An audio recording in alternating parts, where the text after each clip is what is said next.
چپکے سے نکل جانے کے بھی ماہر ہیں. خان کو پھنسوانے والے لوگوں میں بنیادی طور پر اسد عمر ہے، کیونکہ یہ اقتدار کا مسئلہ تھا، اقتدار تحریک انصاف کے اقتدار کا مسئلہ تھا، اس پارٹی پہ حکومت کا مسئلہ تھا. لوگ تحریک انصاف کے جو سپورٹر ہیں وہ شاہ محمود قریشی کو ایکسیپٹ نہیں کرتے، وہ پرویز الہی کو ایکسیپٹ نہیں کرتے، وہ ایکسیپٹ کرتے ہیں جناب اس کو اسد عمر کو، کیونکہ یہ تحریک انصاف کی پروڈکٹ ہے. لیکن منصوبہ سازوں میں اسد عمر تھے اور اس اہم میٹنگ میں بھی رہے ہیں، مشورے بھی دیتے رہے ہیں اور گمراہ بھی کرتے رہے ہیں عمران خان کو. ہر جلسے میں بھی پیش تھے اور انہوں نے یہ بھی کہا کہ یہ اس سے بڑا امریکہ پاکستان کے ساتھ ظلم نہیں کر سکتا، کہ امریکہ پاکستان کے بارے میں سازش کر رہا ہے. حد ہوگی. اور یہ سودا میں کبھی کبھی حیران ہوتا ہوں کہ یہ سودا انہوں نے بیچ بھی دیا. اور لوگ واقعی یہ سمجھتے ہیں کہ امریکہ عمران خان کے خلاف سازش کر رہا تھا. اچھا خیر، اسد عمر صاحب کا نام ملزمان میں سے نہیں ہے، اور عمران خان کے خلاف جو بیانات آئے ہیں اس میں ایک اہم گواہ کون ہے؟ ایک اہم گواہ ہے اعظم خان، یہ عمران خان کے دستے راست ہیں. ندیم افضل چند نے ایک ٹویٹ کیا تھا جب اعظم خان نے اس طرح کی گواہیاں دینا شروع کی تھی، تو انہوں نے کہا تھا کہ لعنت ہو اعظم خان جیسے کیریکٹر پر اور سلوٹ ہو فواد حسن فواد جیسے لوگوں پر، کہ جو ایک نظریے پر ایک شخص کے ساتھ کھڑے رہے، ساری اذیتیں برداشت کی، ایک کاغذ پر دستخط کرنے کا نہیں کیا. اور وہ شاعر آدمی ہے، بے پناہ مشکلات سے گزرے لیکن اپنے نظریے سے نہیں پھرے. یہ جو ہے اعظم خان، تھوڑی سی سختی آئی اور یہ نیوے نیوے ہو کے نکل گئے. اور عمران خان کے دور میں سب سے زیادہ فوائد اگر کسی نے حاصل کیے ہیں تو اعظم خان نے. اس وقت جو بیوروکریٹس کے ذریعے حکومت چلاتا تھا اس شخص کا نام اعظم خان تھا، اور جس شخص نے عمران خان کے خلاف گواہی دی ہے، گواہی دینے میں پیش رہا، پہلی باز پرس پر ہی کلیپس ہو گیا، اس کا نام بھی اعظم خان ہے. ابھی تک یہ معاملہ کلیئر نہیں ہے سائفر کے حوالے سے کہ وہ سائفر کہاں ہے. عمران خان صاحب کہتے ہیں کہ وہ سائفر گم ہو گیا. ایسا نہیں ہو سکتا، اتنی قیمتی چیز، اور عمران خان کو اس کی اہمیت کا پتہ تھا کہ سائفر گم ہو جائے، ایسے نہیں ہو سکتا. سائفر ہے کہاں پر؟ کیا عمران خان کے پاس ہے؟ کیا بنی گالہ کے کسی تہہ خانے میں ہے؟ کیا زمان پارک کی کسی تجوری میں ہے؟ یہ معاملہ ابھی بحث تک. کچھ لوگ کہتے ہیں کہ عمران خان نے اپنے پیر و مرشد کے حوالے سائفر کر دیا تھا. پیر و مرشد سے مراد ان کی اہلیہ بالکل نہیں ہے. پیر و مرشد سے مراد ان کی سیاسی پیر و مرشد ہیں، جو جب جنرل باجوہ کے ساتھ میٹنگ ہوتی تھی تو ان کے دائیں ہاتھ پر بیٹھا کرتے تھے اور بڑی راز و نیاز کی باتیں ہوتی تھی. وہی شخص جن کا فیض عمران خان کو حاصل تھا، اور اب وہی فیض جو ہے عطاب میں آنے کے امکانات نظر آ رہے ہیں. تو یہ جو کہا جا رہا ہے اس کے بارے میں تو مصدقہ طور پر نہیں کہا جاتا کہ جنرل فیض حمید کے گھر میں وہ سائفر موجود ہے. اب یہاں کسی کی جرت تو ہے نہیں، عام آدمی ہوتا اس کے گھر کی تلاشیاں ہو جاتی، اس کا تو پلستر اینٹیں اکھاڑ کے تلاشی لی جاتی کہ سائفر کہاں ہے.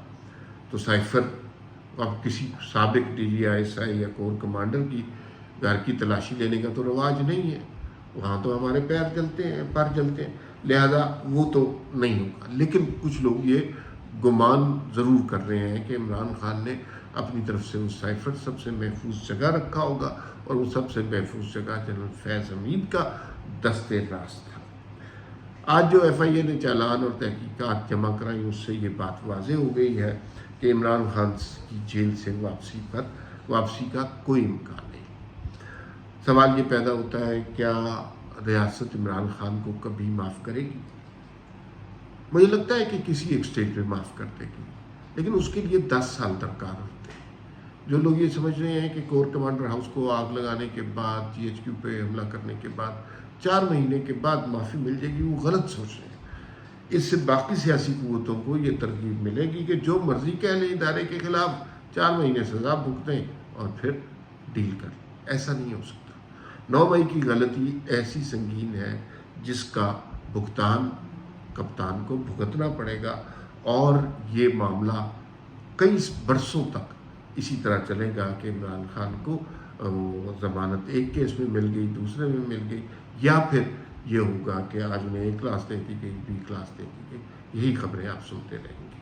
فی الوقت اتنا ہی، پھر ملاقات ہوگی۔ اللہ حافظ۔